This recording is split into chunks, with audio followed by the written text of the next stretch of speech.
tenía el tema Eres tú y tus inspiraciones.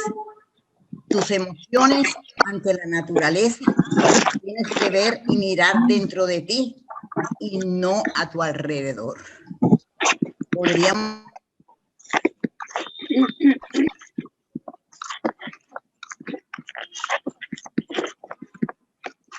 Mari, se nos fue tu audio por un momentico, entonces ayúdanos a activar tu audio, por favor. Tienes que activar tu audio para iniciar ya donde estabas iniciando. Mari, nada más lo único que tienes que hacer, por favor. No, ya estoy en listo, eso. Listo. Bueno, entonces, sí, quedamos. Arrancamos. Entonces, sí, arrancamos. Entonces decimos. Bueno, ya yo di las buenas noches. Vamos a la voz de 3. 1, 2, 3. Hoy el encuentro cultural se encuentra con la maestra en pintura, María Navarra Ginás. María, este es tu casa. Tú nos indicas. Buenas noches a todos. Me complace mucho estar con ustedes y voy a comenzar por decirles una frase del pintor que le llamaban el romántico francés, Eugenio Delacroix. El tema eres tú, tus impresiones, tus emociones ante la naturaleza. Tienes que ver y mirar dentro de ti y no a tu alrededor. Igualmente podríamos decir, empezar a diferenciar la pintura. Es un lenguaje particular del hombre mediante el cual expresa sus sentimientos y sus ideas. Esto aparece antes de la escritura, porque desde la época de la prehistoria ya el dibujo en sí ya se comenzaban en las cuevas. Fíjate, Mari, que esto tiene una muy intensa relación con la música, porque en alguna oportunidad la música se ha definido como la música es la expresión de la melodía, armonía y el ritmo para emitir emociones y sentimientos. Así que está como que muy conectado con esto. Sí, todo lo que sea arte en sí se conecta. Y las mismas personas se conectan sentimentalmente en ese sentido, porque son artistas. Sí. Vamos a comenzar con las técnicas de la pintura desde las épocas remotas. ¿Por cuál sería? Por la pintura mural. La pintura mural, que tiene dos formas de trabajarse. Pintura en seco es cuando el repello se deja secar en una pared o en un muro y ya sobre eso se pinta. Y la pintura al fresco es cuando ese repello todavía convertido en cemento, que es actualmente, antes era mortero, trabajan todos los que son los pigmentos, se aglutinan con eso para hacer los murales. Ahí estamos viendo un mural que es antiquísimo, es un friso de las ocas de Medium, se puede llamar que es de los más antiguos. Eso es Mari, perdona que te interrumpa, pero en ese orden de ideas, ¿por qué no preferiste empezar con una cosa que los neófitos como yo llamamos pintura rupestre? Porque cogimos nada más lo que eran técnicas de la pintura, no los estilos de pintura. Vamos a definirlos de una vez para que sepan las personas. Se define estilo es una cosa, que es el tiempo, el momento en que existe eso. Por decir, el estilo rupestre es el momento de la época de las personas que estaban en las cuevas, ese es el rupestre. Una cosa es estilo y otra cosa es técnica. Estilo es el momento preciso de la historia y técnica es la manera en que se pinta en ese momento en la historia. Por eso no comencé con el rupestre, porque es un estilo y estamos hablando de técnicas. Excelente, Mari, excelente. Bueno, entonces, este frico de las ocas, ¿a qué nos llevan? ¿Cómo inicia todo esto en lo que vamos a disertar esta noche? Este friso de las ocas Es de los más antiguos que se ha reconocido y está desde el siglo IV antes de Cristo.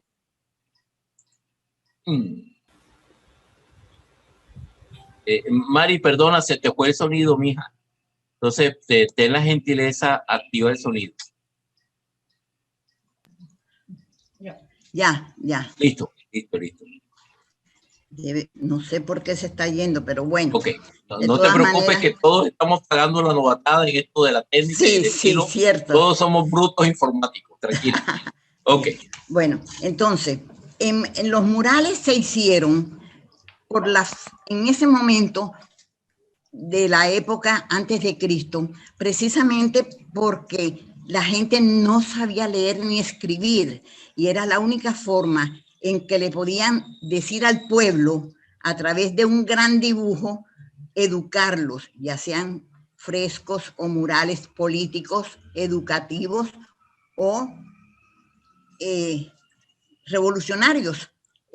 Ahí fue que vino el mural. Tenemos, por ejemplo, murales importantísimos aquí en América. Nuestro David Mansur es colombiano. Tenemos un mural en Nueva York que es en el edificio Rockefeller. Es de los mejores murales que se encuentran. También tenemos nuestros 3 muralistas mexicanos que no podemos dejarlos por fuera, que se encuentran, que son Clemente Orozco, David Sequeiro y Rufino Tamayo. Ellos trabajaban murales precisamente políticos y muchos para enseñanza del pueblo y revolucionarios. Mari, cuando decimos un mural, ¿qué es un mural para nosotros que no manejamos pintura? Bueno, los murales son pinturas de gran extensión. Se deben de hacer en sitios grandes como fachadas de edificios y más tarde les voy a explicar cómo caminó a través de la historia los murales. Los murales que nacen desde la época de la prehistoria va caminando por la historia y por el tiempo y se encuentran los murales en Grecia, pero ya en Grecia esos murales eran ayudados muchos con materiales cerámicos y de esos pocos nos han quedado. También tenemos los murales pompeyanos, los murales romanos y a medida que pasa el tiempo viene... Mari, perdona que te interrumpa en ese punto. Sigue. Si el mural normalmente está a la intemperie, está al aire libre, ¿es la idea del que hace esa idea que su obra se destruya y no se conserve? Porque va a sufrir las inclemencias del tiempo de alguna manera. Todo mural que pase el tiempo a la larga se daña. Por eso, a través de la historia vemos que ya desaparecen un poco los murales y vienen los cerámicos. Esas cerámicas que van convirtiendo en murales son las que el tiempo nos ha traído, lo que es la cerámica. También tenemos, por decir, en la época bizantina y teníamos los mosaicos famosos.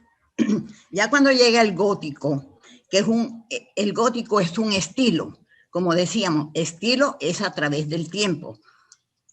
Llega el gótico, ese estilo cambia, ya no hacen murales, aparecen los grandes vitrales. Los vitrales que se encuentran en las iglesias opacan a los murales en ese momento. Y después ya de pasar los vitrales en el gótico, ya nosotros tenemos los murales que se van formando en el Renacimiento y en el Barroco, que ya van dentro, no por fuera del edificio, sino dentro del edificio, que ya se van a ver en las bóvedas de las iglesias. A medida que uno mira hacia el cielo raso de un edificio, de una iglesia o una catedral, la miramos pintadas. Esos son los grandes murales que tenemos. Un ejemplo práctico es el que tenemos en el Vaticano.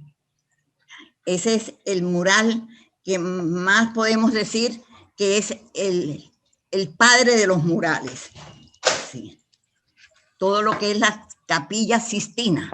Ese es el gran mural que todos miramos. Bueno, pasando ya después de todos los murales que hemos visto, nosotros tenemos que seguir con las técnicas de pintura y salimos de los murales y venimos con el carboncillo. Ya podemos pasar el carboncillo. ¿Qué es el carboncillo? Como técnica. Como técnica son unas barritas como si fueran unos carbones y son también en lápiz. Ellos dan a las pinturas luces y sombras. Muchas personas le colocan estas barras de carboncillo para definir una pintura. Antes de comenzar una pintura en un lienzo, se trabaja primero con el carboncillo para luego dar color. Pasado el carboncillo, viene un material que también es poco usado en el momento, que se llama la sanguínea. La sanguínea es de color rojizo anaranjado, que se puede trabajar con agua o simplemente con un algodón o con los mismos dedos. Es un color rojizo. Nosotros tenemos ahí el dibujo del desnudo, es una sanguínea. Puedes pasar los dos dibujos, tanto el desnudo y el... No, el antes, desnudo, mucho antes. Al inicio, ¿no? Sí. Ok. Ya, es acá. Ok. Sí, es el desnudo. Este desnudo es hecho a la sanguínea. Son colores como si fuera la sangre, por eso toma ese nombre. Pasado ya de esa técnica de la pintura que es la sanguínea, tenemos unas pinturas que casi no se usaron. Ahí es la del florero que se pasó ahorita, que se llama encáustica. Este mismo, encáustica, ya no se está usando porque eso es a base de pigmentos y cera. Y luego se le da brillo con trapo de lino. Ya los pintores de ahora no se toman este trabajo y sencillamente es más fácil trabajar con las pinturas modernas que colocarse cera caliente y al mismo tiempo con espátula caliente. Ya esa es lo que llamamos encáustica, pero no debemos de dejar de decirla. Sí. Después tenemos de la encáustica.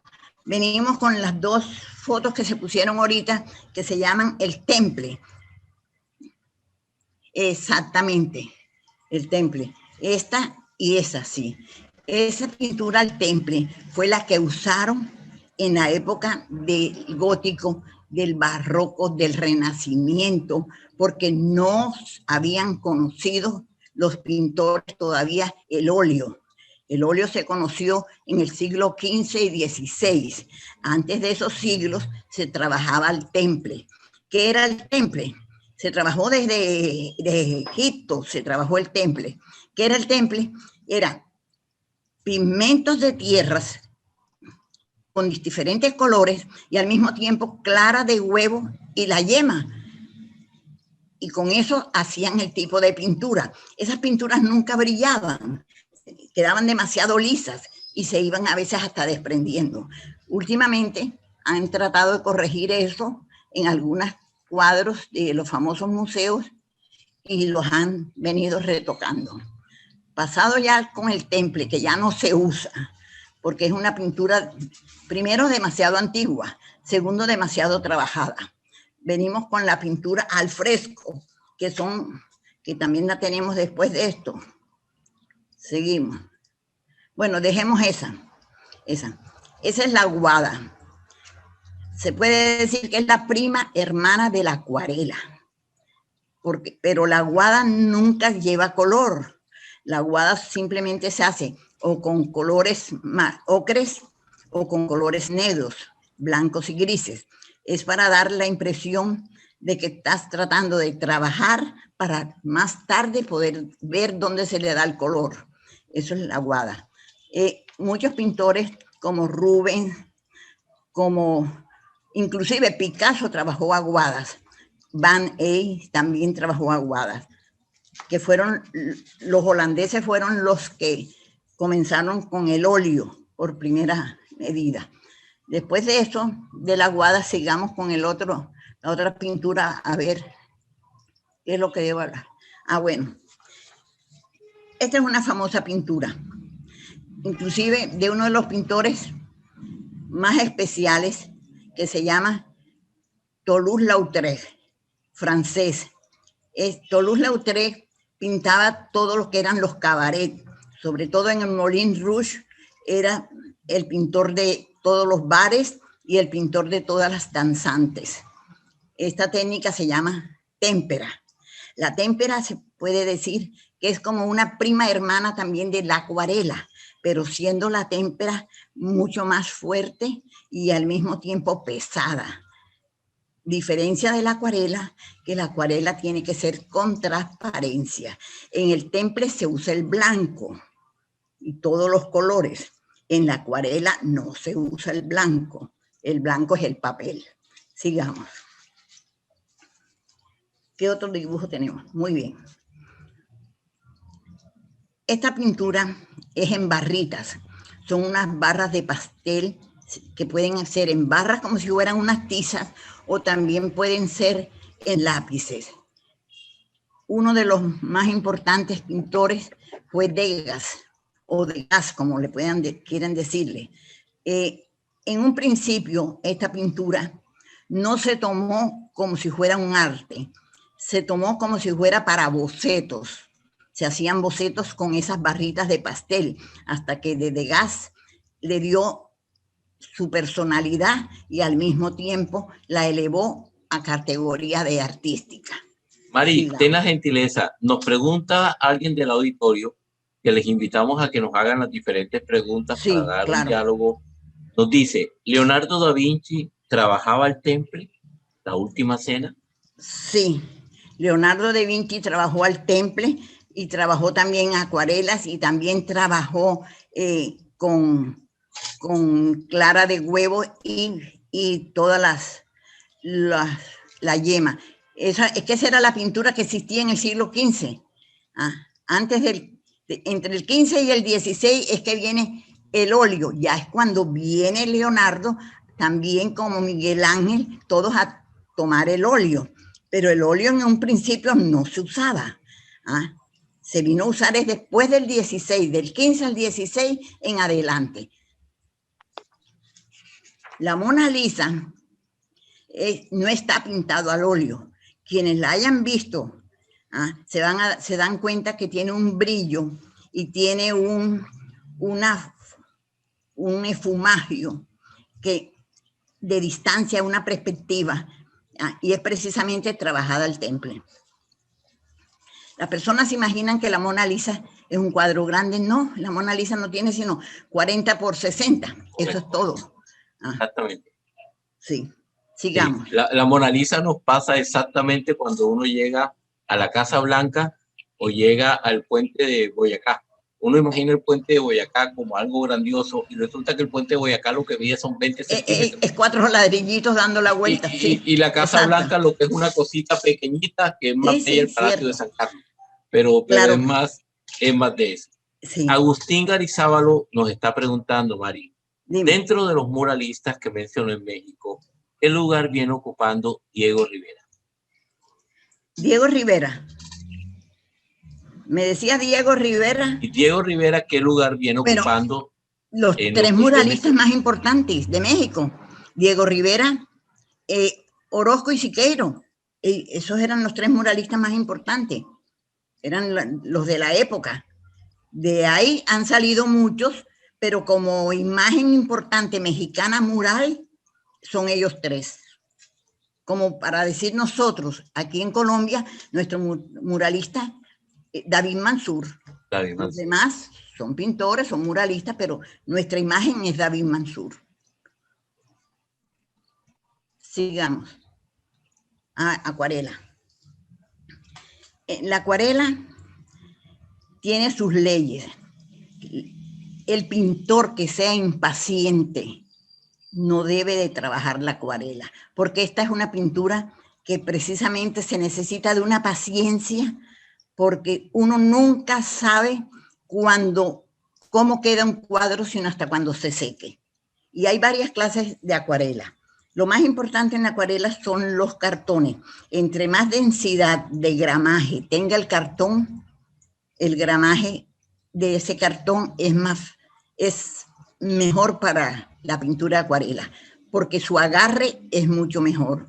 En las acuarelas no se usa el blanco, como dije en un principio, sino usamos el blanco del papel.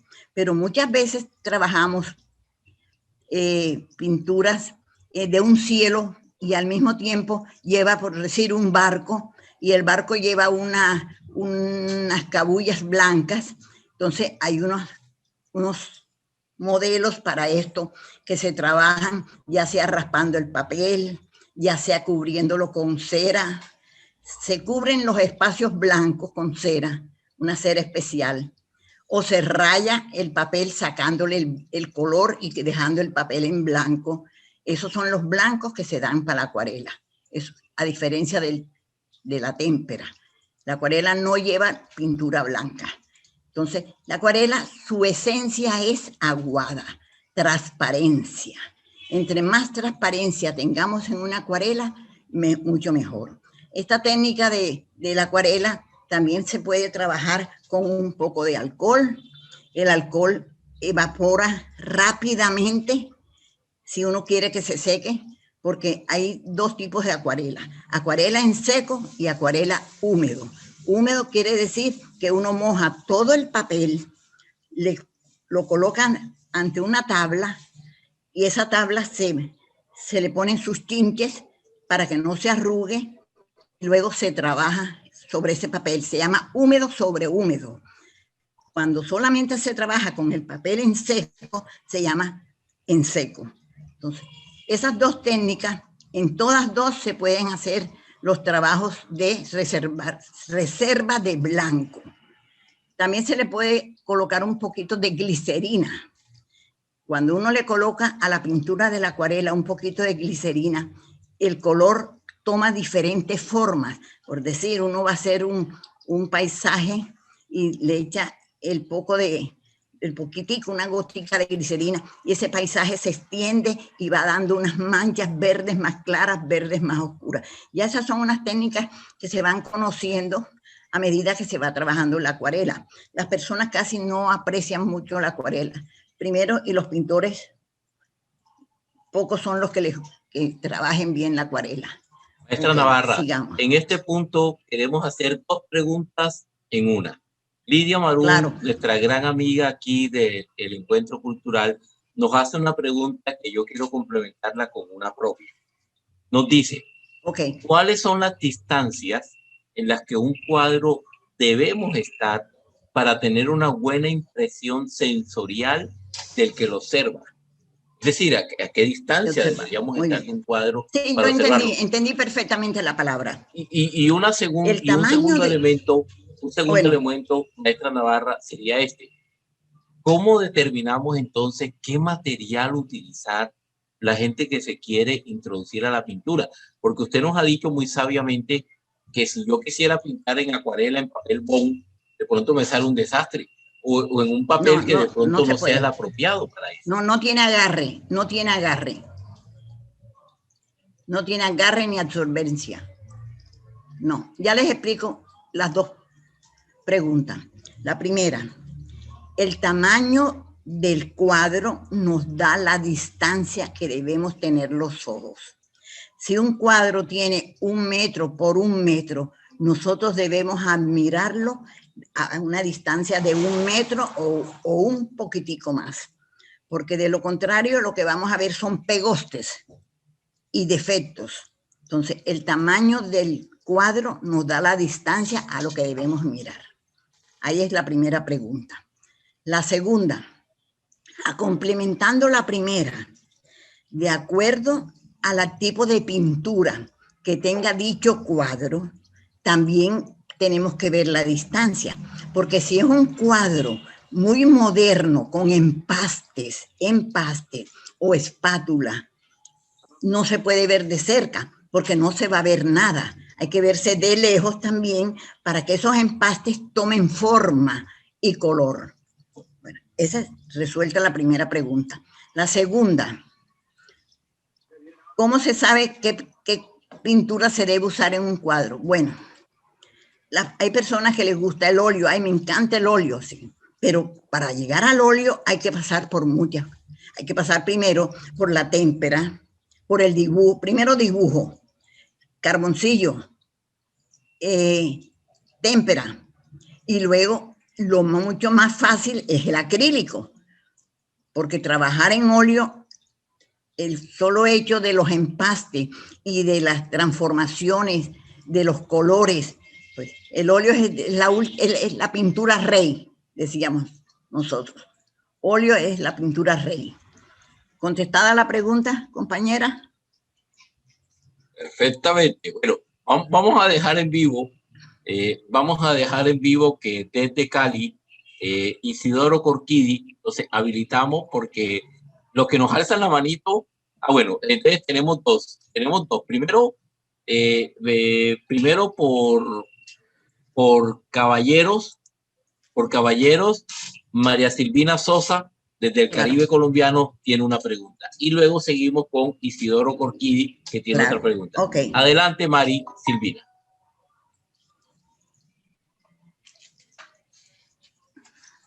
María Silvina. Espero la pregunta, compañera. Listo.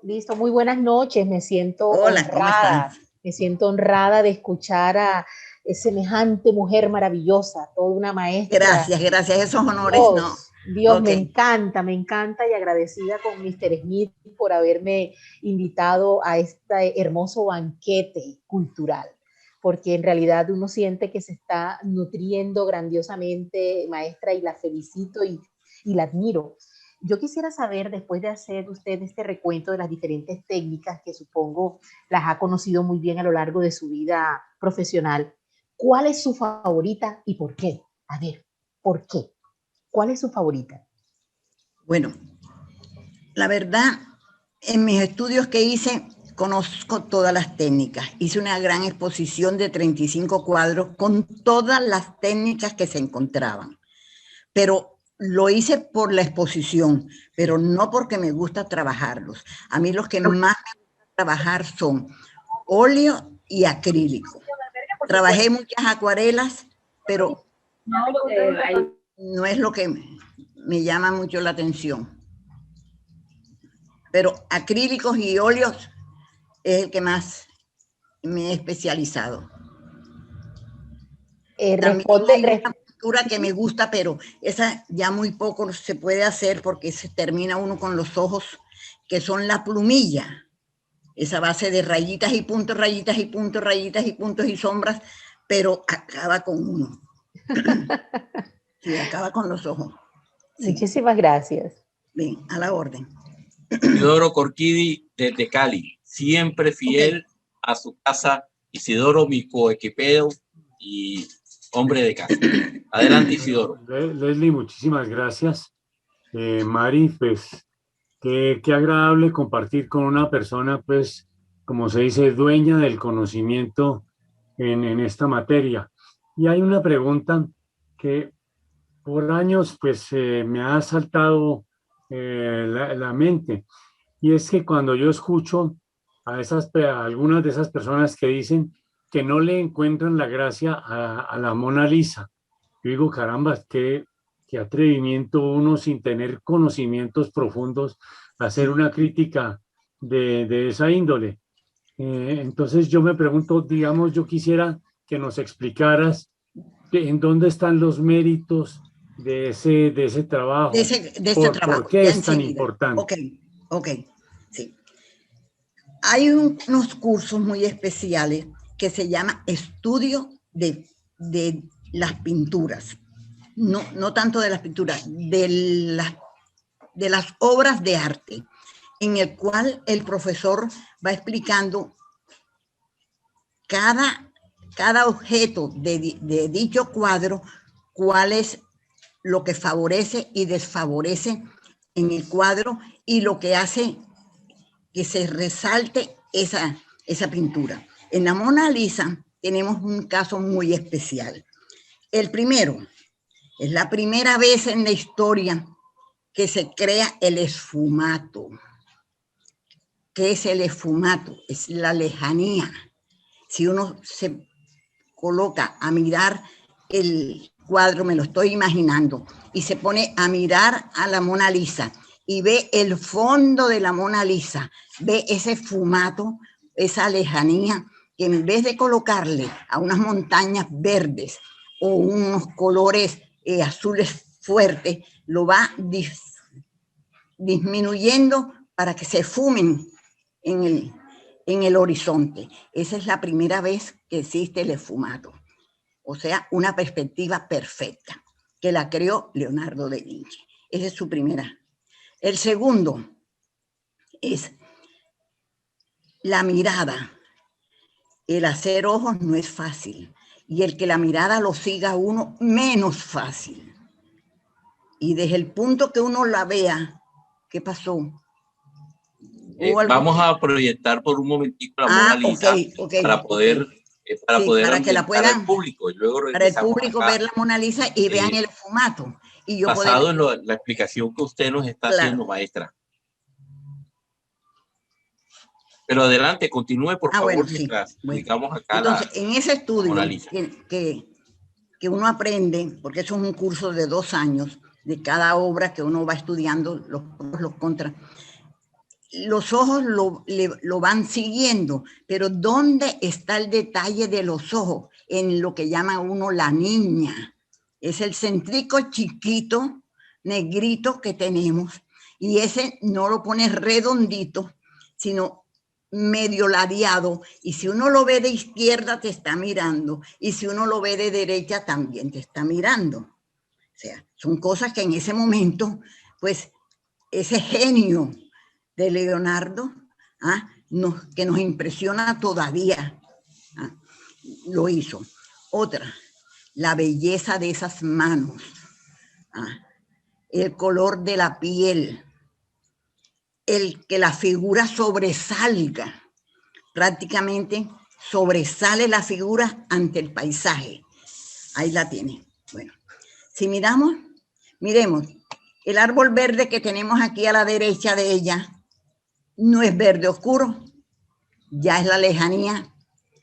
Mucho más oscuros mucho más claros son los del fondo.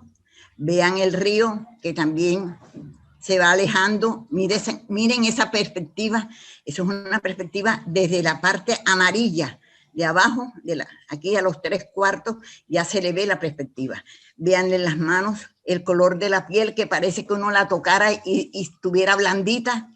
Eso también es un estudio. Vean los ojos. Y una cosa muy especial, la sonrisa.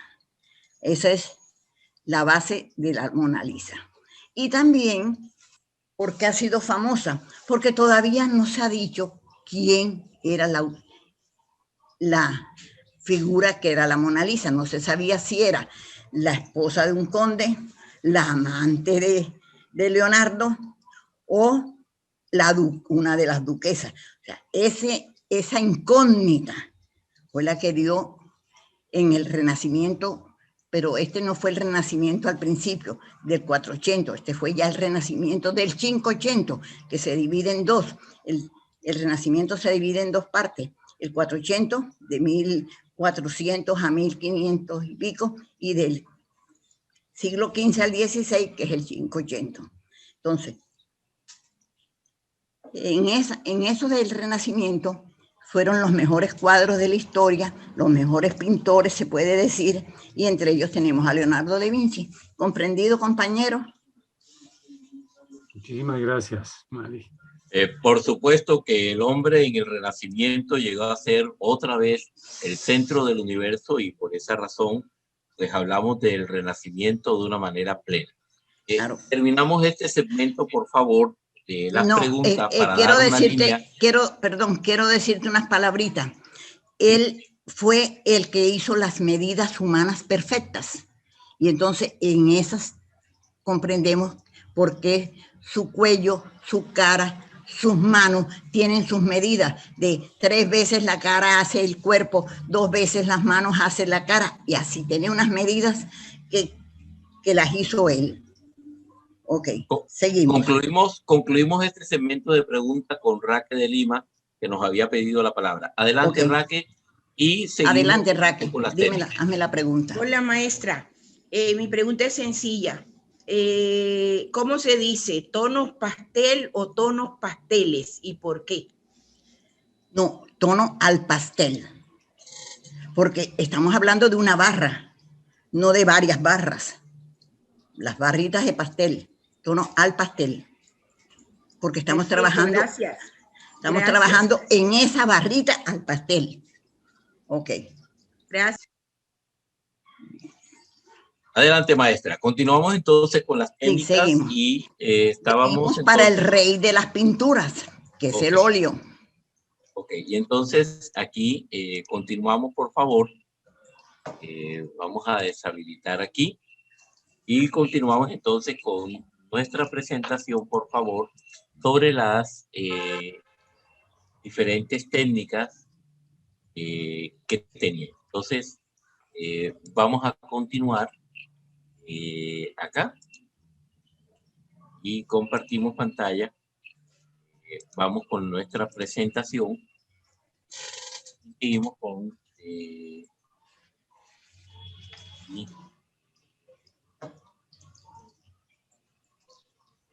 Pero puede continuar, maestra. Bueno, sí. Ya ubicamos la presentación de PowerPoint. Sí, ya venimos para el óleo. Continuamos. Ok, sí. La pintura al óleo fue descubierta por unos holandeses, los hermanos Van Eyck.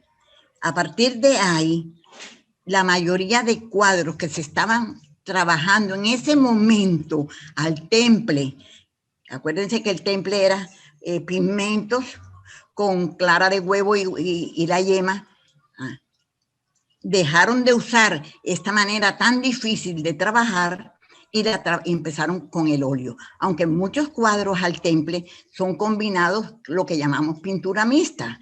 La pintura mixta es cuando se usa 1, 2 y 3 tipos de pintura. Entonces, en un principio se trabajaba mixta, o sea, temple y óleo, hasta que descartaron totalmente el temple y se siguió al óleo. La pintura al óleo es grasosa, por eso se llama óleo, porque puede venir en tubos, que es lo normal que la gente conoce, los tubos, y se trabaja con trementina y con trementina para disolver lo que es el color, y aceite de linaza para aguar el tipo de color, o sea, para que lleve el arrastre. Esta es una acuarela, mía, pero quitemos la acuarela. Vamos al óleo. Esa también es otra cosa. Sí, ya, ese es óleo, sí. La pintura al óleo tiene una secada no muy rápida. Se tarda bastante porque es grasosa y se demora siempre en secar. Los pintores famosos de la época ya barroca y neoclásica. Les comento una cosita para poder entrar como terminado el gótico, que es cuando se hacían los frescos y los murales, viene el Renacimiento. El Renacimiento ya comienzan con 2 o 3 siglos y van adquiriendo en diferentes países. Terminado el gótico viene el Renacimiento, terminado el Renacimiento viene el barroco. El barroco se llama así porque es como muy recargado, o sea, de olas, de recargo en los dibujos, en la pintura. Ahí es cuando se comienza, cuando se comienza a trabajar el óleo. Y luego, maestra, quiero comentarle y hacer confesión a mis pecados. Con mi hija le digo yo que mi técnica es barroca, porque resulta que yo todas las cosas que hago las lleno de cosas. Nosotros podemos entender el barroco en sus palabras como que ellos sentían la necesidad de no dejar ningún espacio sin una pintura, sin algo, sin un detalle. Un recargado así. Terrible. Sí, era muy recargada. Sí, tanto. Y es que hay una particularidad que quiero comentarles. De acuerdo al estilo, por eso yo les hice la diferencia. Técnica es la pintura, las clases de pinturas. Y estilo es el momento, o los siglos, o el tiempo que estuvo diferentes obras. Entonces, el barroco hizo también sus cambios en las iglesias, en la vestimenta, en la mueblería, todo estilo a través del tiempo tiene sus modificaciones, tanto en construcción como en vivienda, como en mueblería, como en vestimenta. Hago una pequeña explicación. Cuando el ropaje de las mujeres era demasiado extenso, las sillas y las poltronas eran abiertas y grandes. A medida de que el mobiliario se fue adaptando a la vestimenta, se fue haciendo más cómodo. Eso todo lo estudió uno en Historia del Mueble. Ese fue mi primer libro, Historia del Mueble. Entonces seguimos con el óleo. El óleo tiene también formas de trabajar. Hay óleo, sí, ahí tenemos el dibujo. Ahí como lo ven, es de Modigliani. Modigliani fue un gran artista que se preocupó mucho por las caras y su particularidad era que los cuellos eran bastante, esa era la diferencia de sus cuadros, eran bastante extensos sus cuadros. Modigliani se tomó eso de las máscaras africanas y que eran alargadas y al mismo tiempo pues quedó entre los pintores famosos de los primeros que expusieron en Francia. También tenemos aquí otros.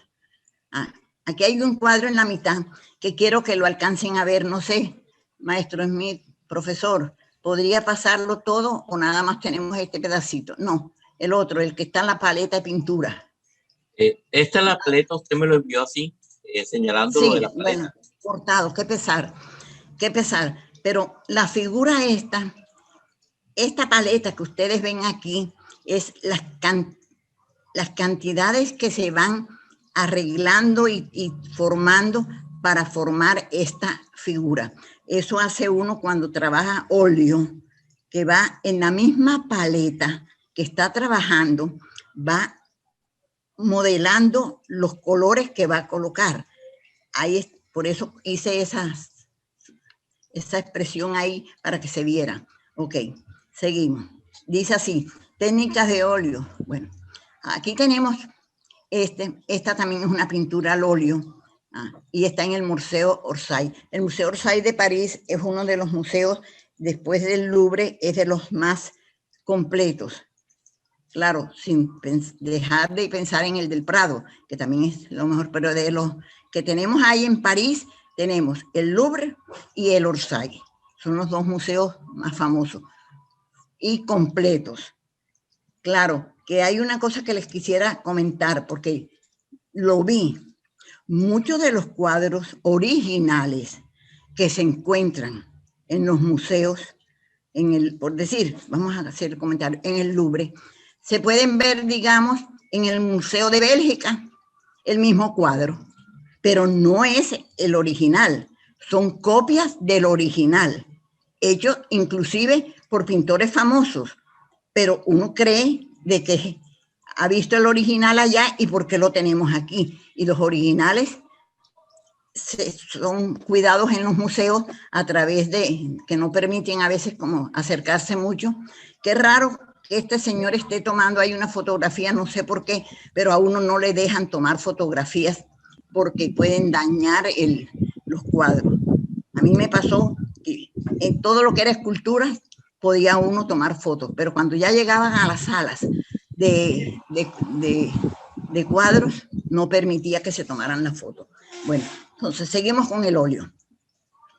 Hay una cosa importante en el óleo, que es las diferentes formas de trabajarlo.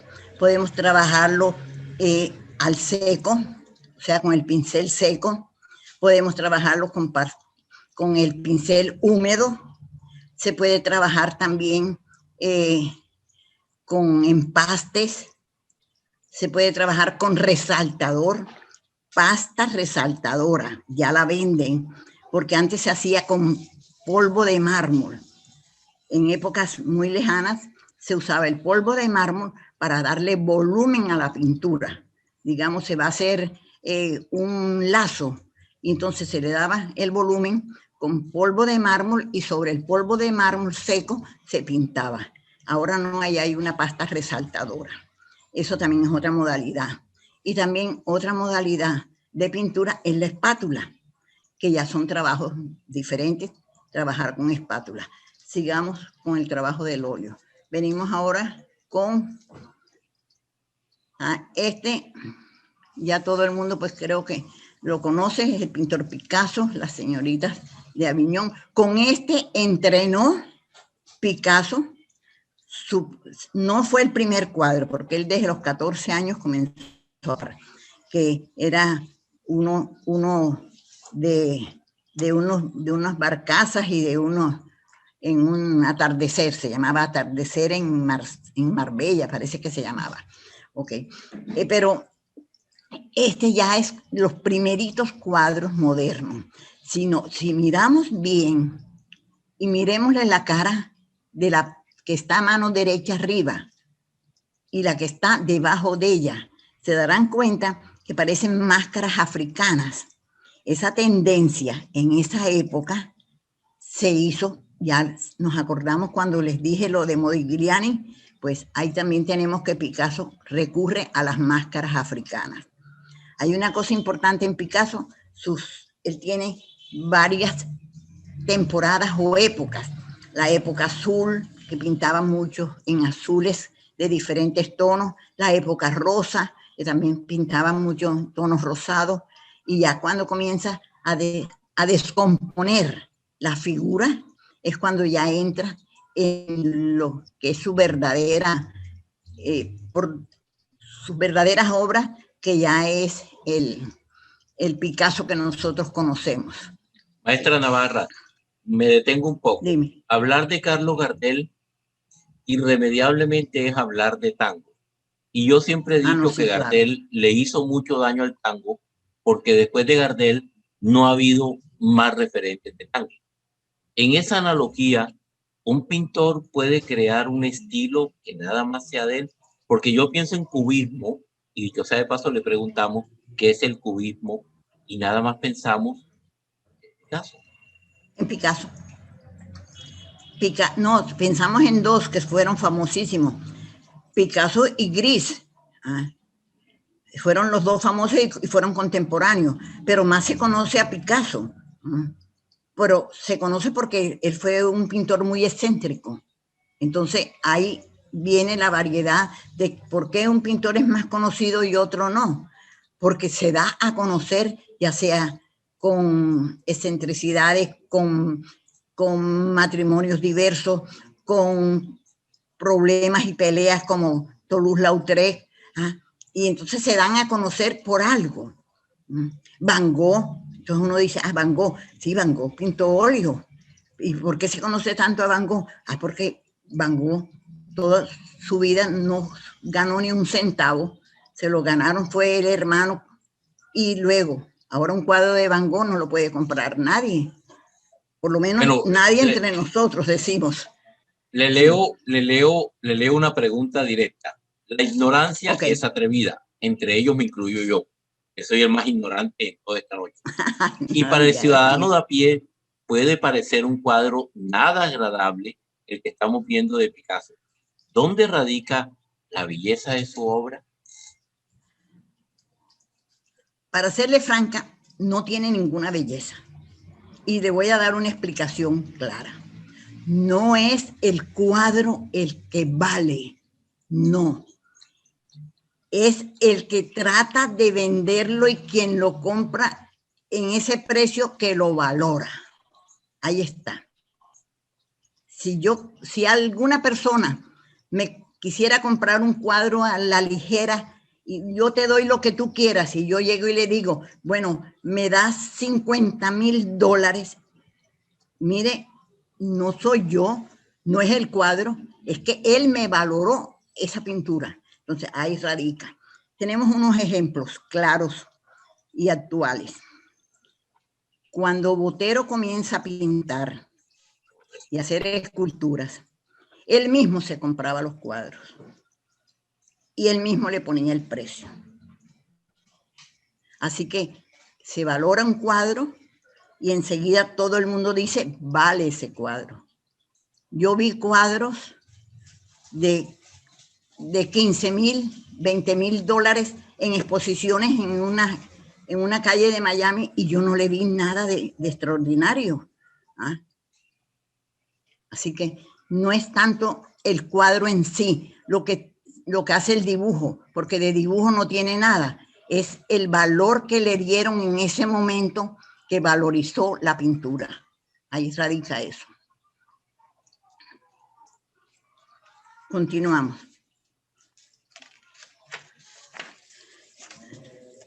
Bueno, ahí tenemos otro de los pintores modernos. Ese está en el Museo de Arte de Nueva York. Ese es un pintor que por lo general, pues, mire que es tan importante como Picasso y pocas personas lo conocen, más Ernest. ¿Qué tiene de bello ese cuadro? Yo en sí, la verdad, lo digo, no le veo una belleza como pintura, como adorno, es que no se debe mirar el cuadro como para llenar un vacío, se debe ver el cuadro para llenar una emoción. Por eso digo yo que la pintura es emoción. Sí. Ese también es al óleo. Seguimos. Bueno, les había comentado. Bueno, primero dejemos esta. Les había comentado las diferentes técnicas para trabajar el óleo. Aquí están representadas. Aquí tenemos, por ejemplo, el raspado, el polvo de mármol para trabajar empastes,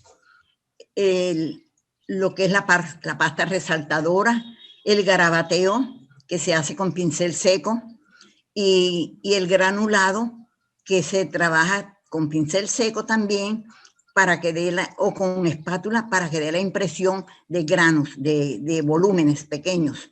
Eso es del óleo. Sigamos que me gusta ese que pusieron porque esa es una pintura que casi no se conoce. Se llama grisalla. ¿Por qué grisalla? Porque eso no se comienza a pintar con colores, se comienza es del oscuro a los claros. Primero se trabajan los fondos marrones todos, por decir vamos a estudiar se va a pintar ese toro y se pinta todo en un color oscuro marrón. A ese marrón se le van colocando los colores más claros. Entonces la grisalla va de los tonos oscuros a formar los tonos claros. Igual pasa con la figura humana que se pinta toda de negro y se le van sacando las tonalidades de sombras y luces. Dejamos las sombras y sacamos las luces. Ahí está la grisalla. Seguimos. Pueden leerlo, esa obra. Bueno, ya entramos prácticamente a la facilidad de la pintura, ¿no? Que es el acrílico. El acrílico tiene como facilidad que seca rápidamente. Tiene como facilidad que también se puede trabajar con todos los empastes que uno quiera. Maestra, le presento disculpas, pero Cuéntame. Nuevamente citando a la amiga que dijo de la ignorancia es atrevida, cuando yo pienso en acrílico, a mí que me gusta hacerle parques a mi familia, pienso como en una película de silicona muy fuerte. El acrílico como tal, ¿qué lo integra? Cuando hablamos de acrílico como material, ¿qué es? Pigmentos con resinas, resinas vinílicas, ya. Entonces, eso da la pasta del acrílico, o sea, la pintura acrílica. porque es un plástico. ¿Ah? Sí, es una resina plastificada y por eso es que seca tan rápido. Sí, el acrílico es semejante al vinilo de pared, pero siendo como más fino, con más textura, pero es un secado rápido. Entonces, mucha gente le gusta, a mí personalmente me gusta trabajar con acrílicos también, por el secado rápido. Entonces, ¿qué tenemos en los acrílicos? Tenemos también la misma proporción que hacemos con el óleo, que podemos hacer empaste, podemos hacerle brillos, podemos hacerle rayados, podemos hacerle ponerle pasta resaltadora con el acrílico. Tenemos este pintor que todo el mundo pues lo ha oído, Andy Warhol.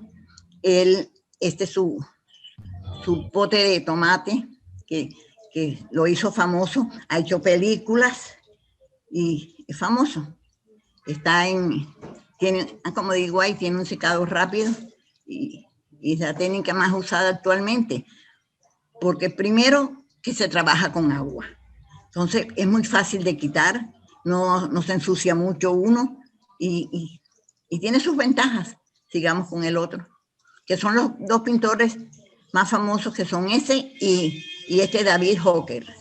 También este es uno de los acrílicos famosos que también se encuentran en el museo de Nueva York. Sí, fueron de la época de los acrílicos. Cuando nace el acrílico, ¿cómo nace el acrílico? Eso es otra cosa que es importante reconocer. Resulta que los tres mexicanos famosos que yo les hablé anteriormente, los murales, Siqueiro, Orozco, los tres famosos dijeron que necesitamos una pintura que en las paredes no se nos dañe, que sea más rápido, que se pueda secar, y empezaron a inventar, a ver, y trataron de hacer una pintura más rápida.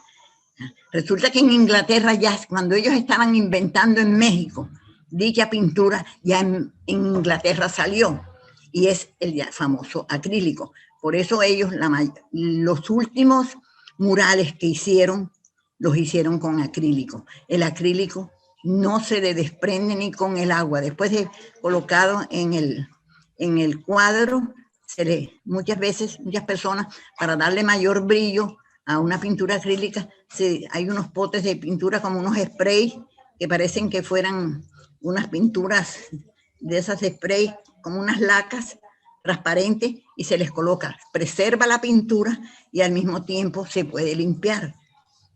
En Inglaterra fue que se inventó el acrílico.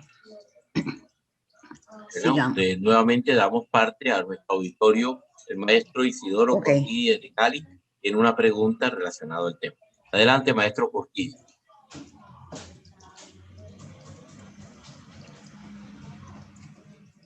Adelante, compañero.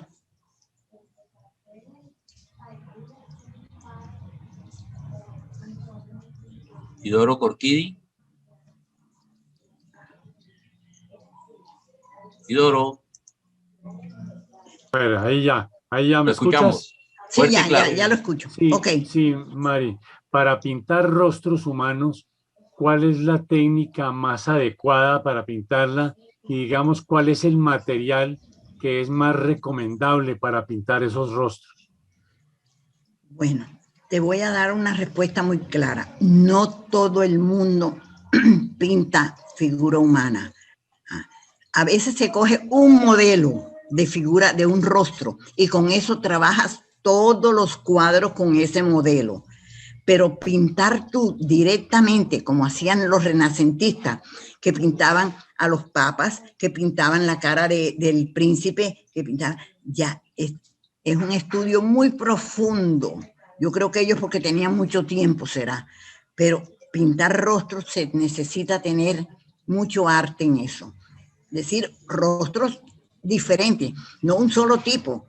Que uno coja un modelo y con ese modelo hace todas las demás figuras, nada más les cambia un poquito. Pero hacer diferentes rostros ya se llaman retratistas. Y el retratista toma como modelo las dimensiones del cuerpo humano. qué distancia tiene la frente, qué distancia tienen los ojos, la boca, la nariz, pero como estás retratando en un cuadro a esa figura, prácticamente todas son diferentes. Entonces, ser retratista es un genio. Yo nunca fui retratista. Puedo pintarte un ojo, puedo pintarte una boca, bien, pero ya combinar los 5 sentidos no creo. Bueno, antes de darle... Tiene sus medidas. Antes de darle paso para Eso tiene sus medidas. Antes de darle paso a Agustín Cuéntame. Garizábalo, que queremos que nos haga la pregunta, maestra Navarra, el auditorio nos pregunta, en su experiencia, ¿es más difícil pintar manos o narices? Las manos también son difíciles, pero más difícil es el rostro. Pero las manos, sí, hay estudios completos de diferentes posiciones de manos. Y no, hay un modelo muy básico que es que la mano de por sí o es más gruesa o más delgada o más gorda, pero siempre son tus 5 dedos, con sus 5 nuditos. Pero no es que sea tan difícil. Más difícil, para mí, concepto, es el rostro. Hay una forma de pintar que lo enseñan a uno. Son esos muñequitos que creo que los conoce la mayoría, que están en las librerías a veces, que son unos muñequitos que parecen de madera. Y entonces les pone uno las posiciones, les cruza el brazo, le levanta la pierna. Y a través de esos muñequitos de madera, que son flexibles, uno va dibujando la figura humana. Y entonces después va retocando. Pero eso es para los especialistas prácticamente, el rostro y mano, sí, ok. Maestro Agustín Garizábalo de casa, gracias por estar en el Encuentro Cultural. Lo escuchamos, maestro Garizábalo. Gracias, buenas noches, maestra, me he disfrutado de esta charla. Gracias. Hay un mural de Obregón, creo que es la 53 con 76, y yo lo veo y parece que estuviera hecho como en pedacitos de porcelana, algo así como, ¿es posible eso? ¿Qué técnica es? Sí, eso se llama mosaiquillo, o sea, mosaicos pequeños y se van partiendo, se hace un dibujo primero grande, más o menos pues, un dibujo no tan grande, no grande del mural, sino un dibujo que se pueda uno expresar y va poniendo los colores en el dibujo. Cuando ya se tiene el dibujo en el papel, se van partiendo las diferentes mosaiquitos. O sea, en mosaico, como decir baldosas o mosaicos, se parten de acuerdo al color que se tiene y de acuerdo a la sombra y luces que le vas a dar, porque esas luces y sombras se las vas a dar tú en el papel para ir guiándote. Y se van después pegando como si estuvieras pegando un ladrillo en un edificio. Listo. Después de haber pegado todo, se repella todo con una masilla blanca y luego se deja secar bien. Cuando haya secado se le pasa trapo y queda brillantico, limpio, y nada más se le ven las uniones muy delgaditas entre mosaiquito y mosaiquito. Si se quiere perfeccionar todavía mucho más a la masilla, de acuerdo al color, si yo voy a hacer un cielo azul con nubes blancas, el cielo azul le pongo polvo mineral a la masilla azulita y polvo le dejo blanco a las nubes. Entonces, cuando yo ya puse todas las mosaiquitos y voy a rellenar, ya te queda todo azul. De lejos no se alcanza a ver las partiduras. Eso también es un tipo de mural. ¿De dónde viene ese tipo de mural de mosaiquillos? Viene del bizantino. En la época bizantina dejaron los murales que se hacían afuera y que se hacían en las catedrales, en las bóvedas, se usaron el mosaico. Lo mismo que en Pompeya. Pompeya fue una de las ciudades que tiene muchos murales en mosaicos. son duraderos. Mire el tiempo de los mosaicos de Pompeya. Nada más con eso decimos que es casi, se puede decir, eterno. Eterno no hay nada, pero bueno, ahí podemos hablar de eso. Antes de continuar con la presentación suya, exquisita y profunda, maestra Navarra, nos hace una pregunta del auditorio. Las personas que pintan rostros, hemos aprendido que se denominan retratistas. Sí. Los que pintan naturaleza, como por ejemplo, esos cuadros que vemos de mariposas en distintas posiciones en vuelo, ¿cómo se denominan? Paisajistas. Entonces tendríamos la diferencia entre el retratista y el paisajista. El uno son los eventos naturales. Sí, sí, el paisaje. Le gustan los paisajes, ya sean acompañadas con, digamos, con un puente o acompañados con un barco o una lancha afuera en la orilla en la arena, pero es un paisaje. Eso se llaman paisajistas. Y los otros son retratistas. Y hay pinturas que no se llamarían retratistas, sino cuadros con figuras humanas, pero ya son figuras humanas en distintas posiciones y con un rostro que no es el físico rostro de la persona a quien está pintando, sino que son rostros que se van modificando. ¿A qué hace referencia? Pero el retratista es de la figura humana directa, hacer el retrato. ¿Por qué dejó de ser retrato? ¿Por qué prácticamente como que cayó en decadencia el ser retratista? Porque llegó la fotografía. Al llegar la fotografía ya se acaban muchas cosas tan exactas que eran de verse, que la fotografía captó todo eso. Ok.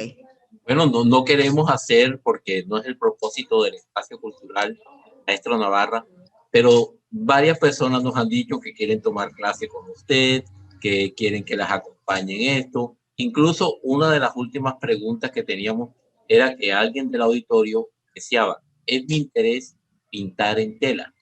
¿Cómo se relaciona esta diapositiva con esto de pintar en tela? Bueno, ya les hago el comentario. La pintura en tela se llama así, pintura en tela. Vienen en unos frascos con un líquido especial y si se compran pinceles de cerda blanda, cerdas blandas. Hay diferentes tipos de pinceles que son los de cerdas blandas, los de cerdas gruesas, el pincel tipo palmera, para hacer muchos dibujos diferentes el uno al otro. Bueno, pero aquí tenemos en la pintura en tela, que les había dicho, con pinceles suaves, es para pintar a mano. En vez de estar pintando sobre un bastidor, se debe pintar sobre una tela, pero una tela que se va a poner un mantel o se va a poner un vestido, eso. Pero esto es un estampado en tela, que también se hace con pintura de tela, pero se hacen con unas almohadillas especiales en el cual venden las figuras que uno quiere estampar. Uno con un rodillito de esponja, uno raya la figura del color que quiera y luego la va pasando. Eso es estampado. Ese estampado tiene varias formas de hacerse. O venden las almohadillas ya con los estampados listos, o uno coge una papa grande y la va puliendo y le va sacando la figura. Digamos, si uno quiere una flor de lis, deja en la papa de comer, hace la flor de lis dibujada y le quita los lados y queda nada más el resalte de la flor de lis. O si quiere una cabra de caballito, hace como quien dice la escultura del caballito. Luego se deja secar esa papa con un trapito y luego se le pasa la pintura y ya se pone sobre la tela y ya queda listo el estampado. O sea, todos esos ya las venden en el comercio. Pero hay una cosa muy importante. Luego de estampar en tela, ya sea dibujada a mano o sea estampada, porque son dos clases. La una es dibujada, como si estuviera uno dibujando en un lienzo. La otra es estampada, a base de almohadillas o de compresores colocados, es que terminado y secado se debe planchar con una tela suave, como decir un pañuelo, que se humedece, se exprime bien el pañuelo, se coloca arriba y se le pasa una plancha caliente, tanto a la una como a la otra. ¿Qué hace eso? Fija el color. Al fijar el color, usted puede meterlo en la lavadora y no le pasa absolutamente nada. Ese trabajo lo hicimos con los niños, hicimos cojines, hicimos camisetas. Sí. Bueno, maestra, de verdad que quisiéramos estar toda la noche. A una fase previa, porque tenemos también una presentación muy especial, culminada la presentación tuya. Bueno, porque esto llega tanto al alma para usted. No le vamos a hacer una pregunta que siempre hacemos aquí en el Encuentro Cultural. ¿Cómo la estética suya deja el mundo mejor? Porque creo que usted nos ha dado respuesta a esa pregunta a través de toda esta exquisita presentación que hemos tenido. Ya les comento este cuadro. Este cuadro es de mi autoría también. Lo mismo que ahí vieron varios míos, como decir el desnudo era mío, el del hombre que va en carboncillo también es mío. Yo tengo ahí.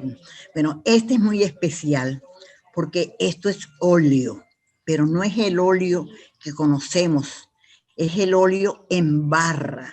O sea, hagan de cuenta que es una tiza, pero una tiza grasosa, que se llama óleo en barra. Y va uno pintando como si, ustedes les ven unas rayas aquí, pero es que esas rayas yo no sé, como que algún nieto mío cogió y me rayó de donde tomé la foto. Bueno. Óleo en barra, y va uno pintándole, y con el dedo va uno sacándole un poquito de sombras y de luces. Es lo último que se está usando en óleo, así que es una modalidad nueva. Yo no sé si habrá llegado aquí a Barranquilla, calculo que sí, que ya debe de estar en algunos especializados de ventas de pintura, pero es muy fácil de trabajar, mucho más fácil de trabajar que el de pote. ¿Ah? No se necesita ni trementina, ni resinas para trabajar, nada. Con la sola barra y el dedo es suficiente. Para mí, creo que la persona que quisiera trabajar al óleo, trabájelo con barras. Bueno, en este punto vamos a hacer una pausa activa, porque quiero expresarles lo siguiente a toda nuestra amable audiencia. Son las 7:43. Gracias por la benevolencia que han tenido con su espacio cultural. Pero una de las razones por las cuales nos convoca la maestra María del Socorro Navarra Ginás es que ella hace parte de las obras del voluntariado de la Fundación Neva Laleman. Hoy nos acompaña, o sea, haciendo un poquito de empalme y concluir con la maestra María del Socorro, el doctor Reybeck Mercado Laleman. El doctor Mercado es el presidente y es el representante legal de esta fundación. Entonces, vamos a dejar que él nos haga una pequeña presentación de lo que es la Fundación Neva Laleman. Y María Silvina, ¿dónde conseguimos a la maestra Navarra? En la Fundación Neva Laleman. O sea que a través de eso puedes recibir las clases de pintura que tú estás buscando, o cualquiera del auditorio acá. Es como nuestra zona común. Entonces, doctor Mercado, queremos que usted nos ubique, por favor, qué es la Fundación Neva Laleman y cómo se involucra mucho. Ya te decimos, Mari, dónde queda la fundación. Ya enseguida te decimos todos los datos y el doctor Mercado entonces te va a decir cómo queda todo esto. Reybeck Mercado Laleman, gracias por estar en su casa, el Encuentro Cultural. Adelante. Buenas noches, muchas gracias, profesor Mr. Smith, muchas gracias, de verdad que sí. Estoy encantadísimo de escuchar a María del Socorro, porque esta obviamente conozco su obra, conozco su dedicación, pero toda esa historia que nos ha echado, que nos ha realmente extasiado con toda esa información tan detallada, me ha encantado mucho, María del Socorro. Muchísimas gracias. Todavía aún Gracias, más Rey. me siento privilegiado de que estés en nuestra fundación ayudando a todos estos niños, dándole de tu talento todo lo que sabes al respecto. Ya quisiera yo que todos esos niños pudieran apreciar eso, pero creo que eso viene con el tiempo. Con el tiempo viene eso, ¿verdad? Sí, sí, sí. Bueno, muchas gracias y bienvenidos a todos y gracias por escucharme. Voy a tratar de, hoy tal vez no sea tan entretenido como lo es María del Socorro, porque básicamente lo que pretendo hacer es mostrar qué es la fundación, quiénes somos, lo que hacemos, ¿no? Qué hemos hecho el año pasado y este año que estamos en circunstancias de pandemia, y eso es lo que básicamente pretendo presentarles a ustedes. ¿Está bien, profesor Smith? Si puedo compartir pantalla. Adelante, doctor Mercado. ¿Estoy listo para compartir pantalla? Adelante, por favor. A ver cómo le hago. Ya te estamos viendo, Rey. Ya me están viendo, pero es que Sí. necesito necesito entrar a mi pantalla. Entonces eso es lo que, a ver si puedo disminuirlo allí. Ok, a ver si puedo hacer esto. Yo dejo de compartir y doctor Mercado, ya usted puede compartir pantalla. Bueno, voy a intentar hacerlo porque esto de tecnología estamos en las mismas, muchos, ¿no? Todos, vamos a ver todos estamos vamos igual. a ver si puedo hacer eso aquí, si encuentro dónde compartir pantalla en este momento. Share screen, abajo, perfecto. Lo que necesitamos son voluntarios a todos los que nos están oyendo, inclusive a los que de Cali, todos ellos que nos han oído. Mari, pues, por lo menos, te hago una nota publicitaria sin cobro. Yo, Mr. Smith, estoy dando una jornada de capacitación a los miembros de la fundación en ambientes virtuales de aprendizaje.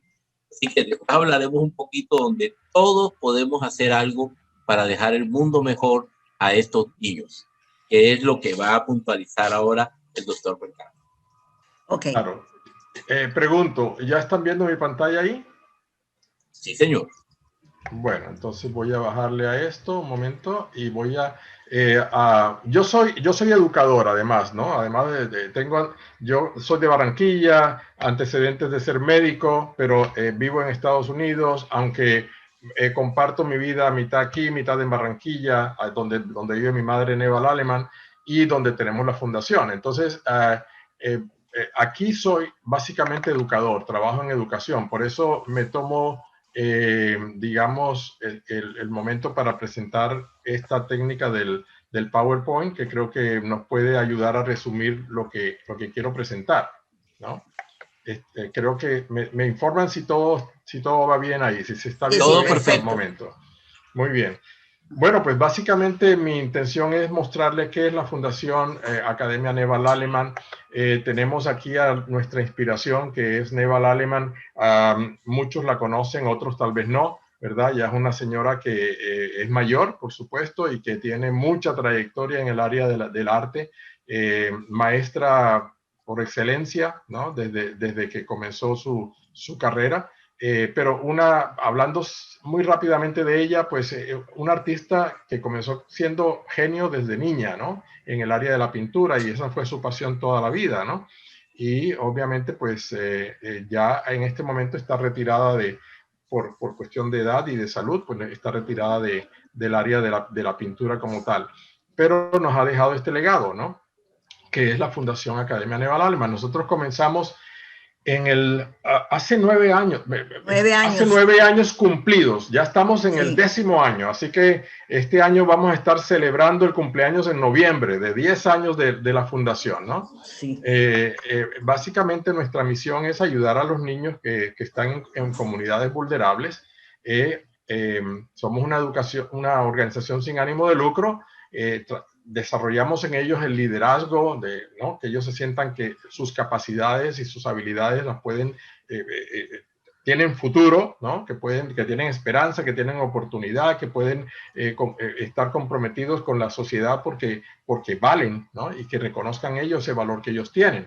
Entonces, básicamente esa es nuestra misión, despertar, estimular y aprovechar ese potencial y fomentarles en ellos todos los valores de la corporación y que podamos, que los hagan ser, digamos, ciudadanos productivos y protagonistas de lo que es el vivir aquí y ahora, ¿no? Bien, aquí muestro dos ejemplos de dos niñas que están en uno de nuestros programas, que es el programa de valores, ¿no? Con sus afirmaciones. Nosotros, nuestra visión es ser reconocidos como una organización líder en educación holística, innovadora, con un alto grado de impacto y de participación comunitaria, despertar el talento y el liderazgo de estos niños en las comunidades vulnerables. Tenemos proyectos autosostenibles, impactar positivamente el medio ambiente, la economía, la reducción del hambre y la pobreza y permitir la construcción de realidades de bienestar para estos niños. Nuestros programas son varios, pero la bandera de nuestro programa es el arte. Y aquí es donde hace parte María del Socorro, junto con otras voluntarias que también son artistas, como Elisa Velázquez, como Mildred Grau, que por ser voluntaria ha entrado en el mundo del arte aprendiendo a dibujar, etc. Así que aquí mostramos el arte en nuestro programa. Tiene 3 niveles: principiantes, intermedio y avanzados, del cual María del Socorro dirige el programa de avanzados. Y mostramos aquí algunos niños haciendo sus trabajos. Aquí tenemos a otra de nuestras voluntarias guiando a estos niños en el programa. Este es el programa avanzado que justamente maneja María del Socorro, ¿no? Ella fue la que le inició la enseñanza de esta técnica a los niños, ¿no? Y aquí tenemos alguna obra pues de algunos de los niños nuestros. Y tenemos aquí el grupo donde está Mildred Grau arriba con el grupo de principiantes y María del Socorro en el grupo de abajo con el grupo de avanzados. Aquí tenemos otra de nuestras voluntarias, Francia Mier, con uno de los niños, uno de los grupos en arte, que es el grupo intermedio en este momento. ¿Okay? Otra de las, digamos, que pertenece al arte, que es el grupo o programa de artesanías enfocado en manualidades, ¿no? Y podemos mostrar aquí algunos de los ejemplos de estos niños trabajando con algunos artículos que se reciclan, como son los CDs, como ustedes ven aquí, ¿ok? Y los niños trabajando con ellos, haciendo algunas obras manuales. Aquí estos niños haciendo flores, ¿no? Para eventos especiales, el Día de la Madre, el Día del Padre, el Día del Maestro, ¿no? Haciendo sus trabajos manuales, todos dirigidos y coordinados por nuestros voluntarias, ¿ok? Bien. El otro programa que maneja la Fundación es el programa de deporte, enfocado en el fútbol, porque obviamente estamos en Colombia, en Barranquilla, y el fútbol a nivel mundial es el que apasiona a todos, ¿no? Entonces aquí tenemos a la señora Delfina Venegas, ¿no? Con el grupo de niños de fútbol con sus petos con la fundación, algunas imágenes de sus trabajos antes y durante las prácticas. Bien. Y obviamente uno de nuestros niños estrella en fútbol que trabaja también en valores, y todos estos niños son, digamos, incentivados con sus medallas que ganan en sus competencias internas dentro del programa, ¿no? Aquí tenemos a la señora Delfina con el profesor Luis Gabriel Gallo y el grupo mayor de niños en el fútbol. Pues otro de nuestros programas es el de valores, enseñar los valores a los niños, lo cual se hace no solamente a nivel en sus programas, en clases con sus maestros voluntarios, sino también a nivel grupal, ¿no? Y enseñamos en estos niños los valores corporativos del respeto, la excelencia, la cooperación, la innovación, el compromiso, la transparencia, la ética, la responsabilidad, que es tan importantes en estas edades estamos hablando de niños entre 7 y 14 años de edad, que hay que inculcar estos valores, ¿no? Complementarios con lo que se debe inculcar en las casas. Aquí tenemos el programa de valores a nuestra líder, la señora Denis Pombo, que ella dirige este programa de valores con sus alumnos del grupo, y entre todos los voluntarios participan en esta actividad haciendo las pancartas que ustedes ven allí, que son presentadas por los niños, ¿no? Y teniendo digamos, charlas de valores a nivel grupal. Muy bien. Y aplicaciones con actividades lúdicas. Y otro programa que ha sido más, digamos, más nuevo, digamos, en la fundación es el de la permacultura, ¿no? Enfocándonos en lo que es la huerta orgánica. Aquí tenemos a la señora Jacqueline Rosales a la derecha, que es nuestra voluntaria, y nos hemos aliado al programa de huertas orgánicas rosalistas que tienen en el Instituto de los Rosales, donde nosotros vamos a dar los servicios a los niños, dirigidas por la señora Eliana Carriazo de la escuela, coordinadora de la escuela, y comenzamos con este grupo de niños de bachillerato, ¿no? Que hacen todos sus estudios para trabajar en la huerta. Y aquí tenemos pues a algunos padres comprometidos que están trabajando con ellos en la huerta y algunos ejemplos de lo que ellos están haciendo con la señora Jacqueline, nuestra voluntaria.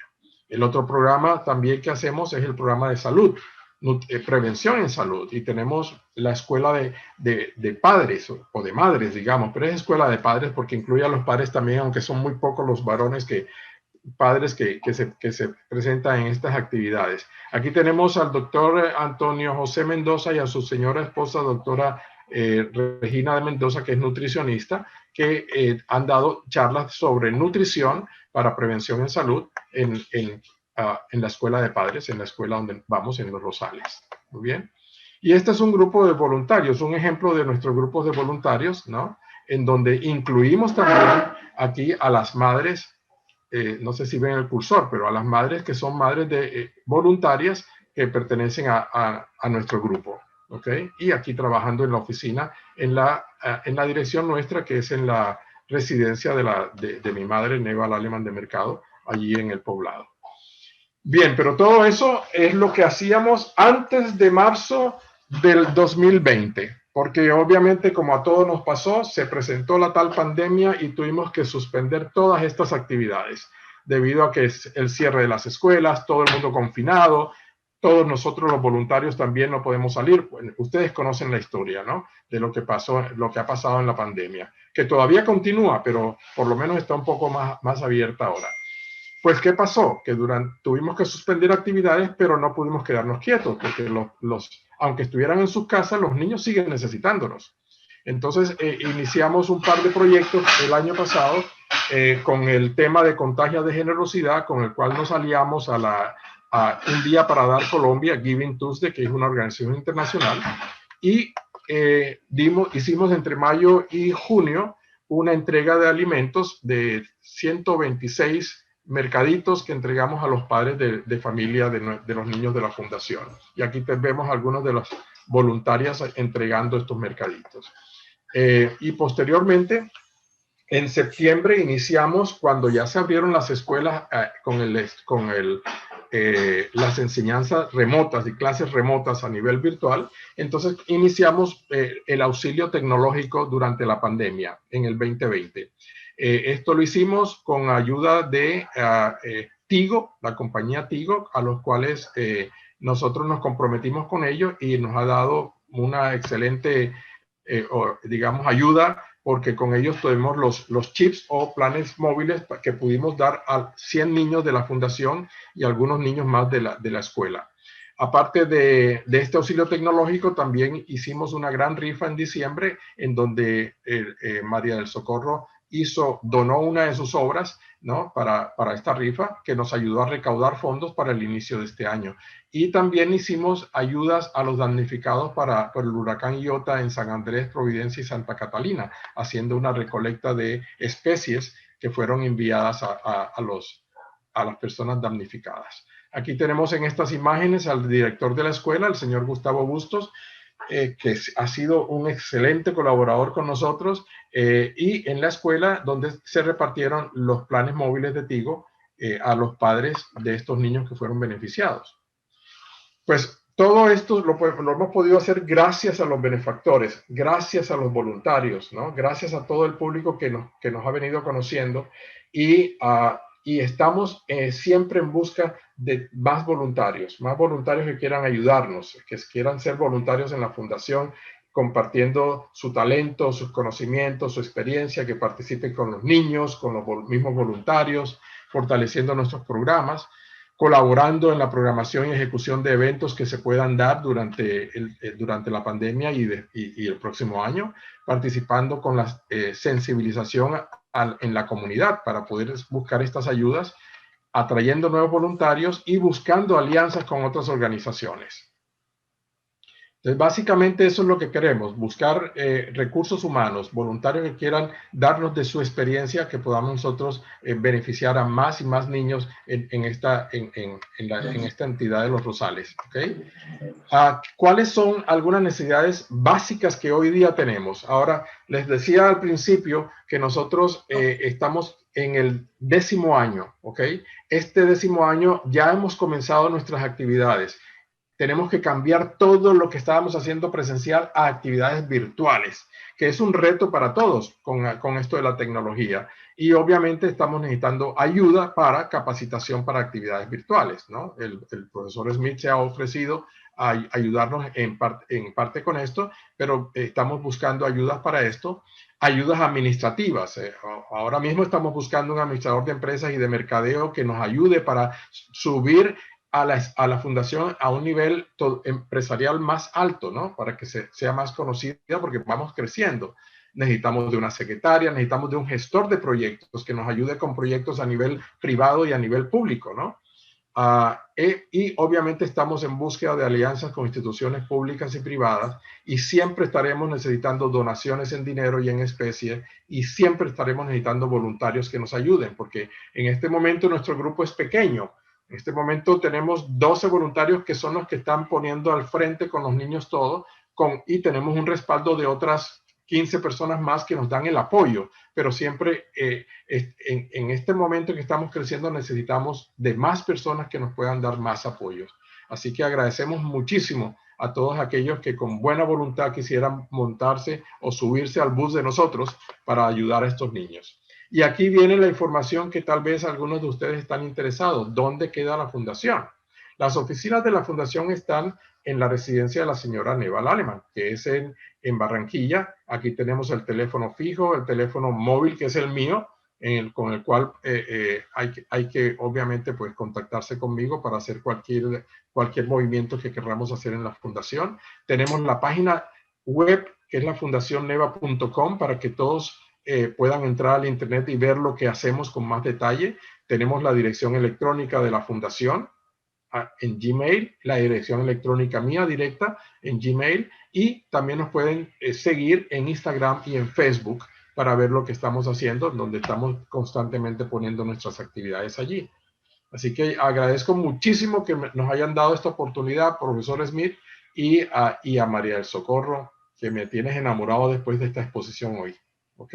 Muchas gracias.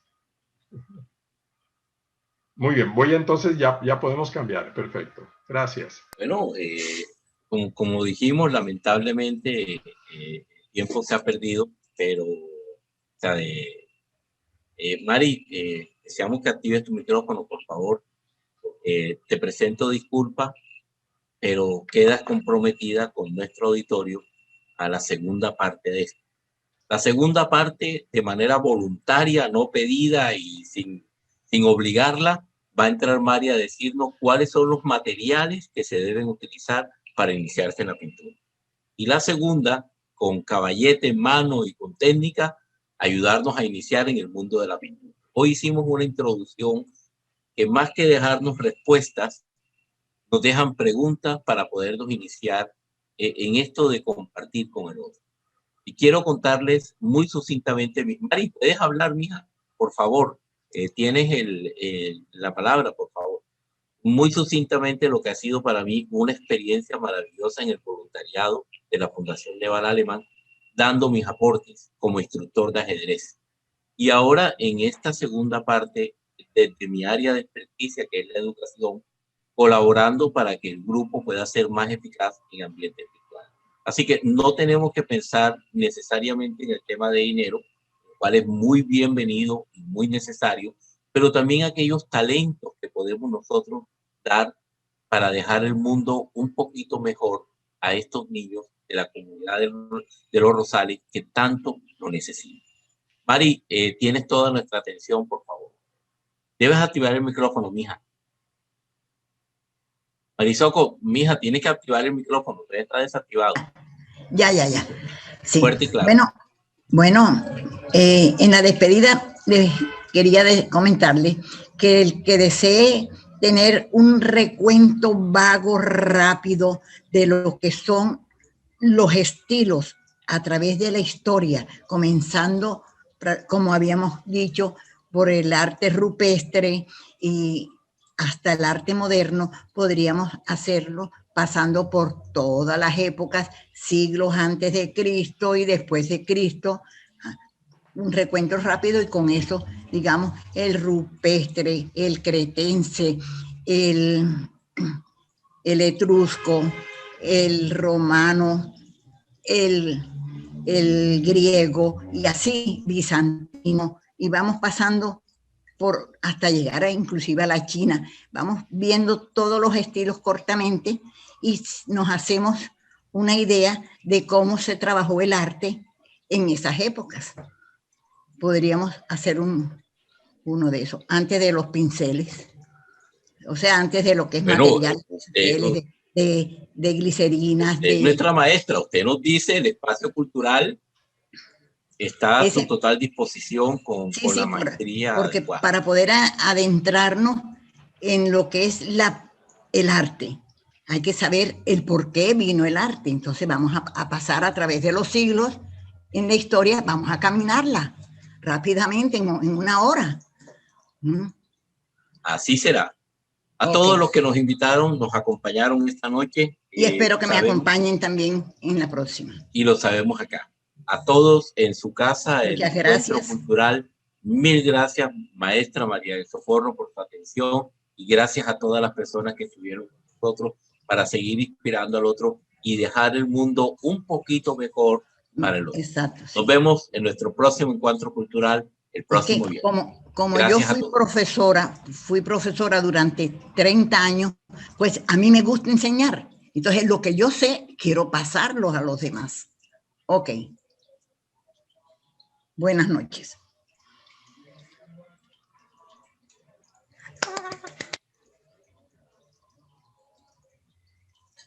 Me salgo.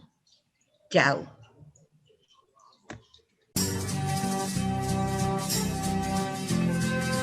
Encuentro Cultural.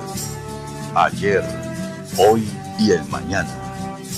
Todos bienvenidos.